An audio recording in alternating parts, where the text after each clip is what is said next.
Bienvenue dans La Voie des Cristaux, le podcast qui vous relie aux énergies subtiles du monde minéral. Je suis Luna Nat et aujourd'hui on va parler d'un rituel fondamental, entretenir le lien énergétique avec vos pierres en les purifiant et en les rechargeant. Les pierres, tout comme nous, absorbent, donnent et reçoivent. Elles peuvent se charger d'énergies lourdes, stagnantes, parfois même de celles que nous leur avons confiées. C'est pourquoi il est essentiel de les nettoyer régulièrement pour qu'elles puissent continuer à nous accompagner dans toute leur puissance vibratoire. Alors comment faire ? Voici quelques méthodes douces et efficaces. Tout d'abord pour la purification. Avec l'eau claire.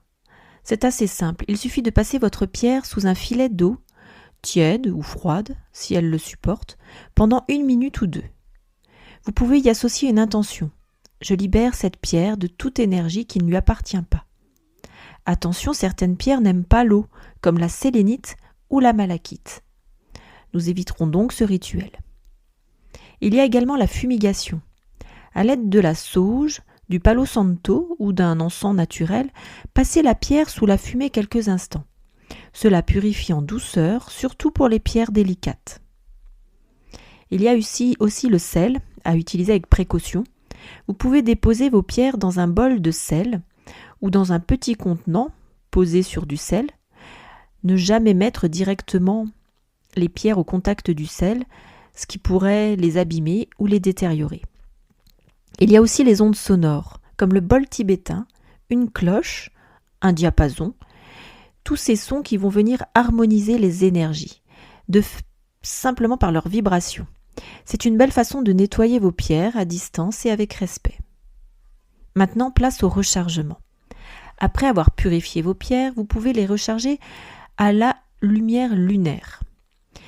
Laissez simplement vos pierres reposer à la lumière de la pleine lune ou même d'une lune montante. C'est doux, universel, idéal pour les pierres liées aux émotions ou à l'intuition. À la lumière solaire, on pourra recharger les pierres qui aiment le soleil, comme la citrine, l'œil de tigre, la cornaline.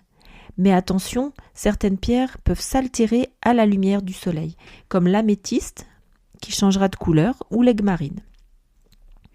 Il y a aussi les amas, ou les cristaux dans les géodes. Il faut poser vos pierres sur un amas de cristal de roche ou dans une géode d'améthyste, ce qui permet de les recharger en continu. C'est un support très pratique pour garder vos pierres vibrantes au quotidien. Et il y a tout simplement l'intention. N'oubliez pas que votre pensée, votre attention ont un vrai pouvoir. Prenez vos pierres entre les mains et visualisez une lumière la traversant, la remplissant d'énergie neuve et pure.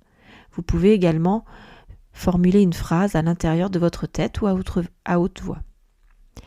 Ces rituels, simples mais sacrés, vous permettent de prendre soin de vos pierres, comme si elles prennent soin de vous.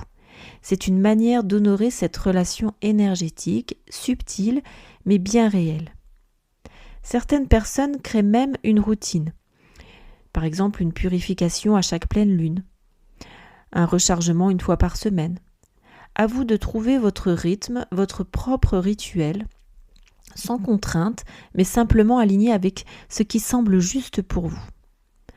Dans le prochain épisode, nous plongerons dans le chakra du cœur et le monde tendre du quartz rose, pierre de l'amour inconditionnel et de la guérison émotionnelle.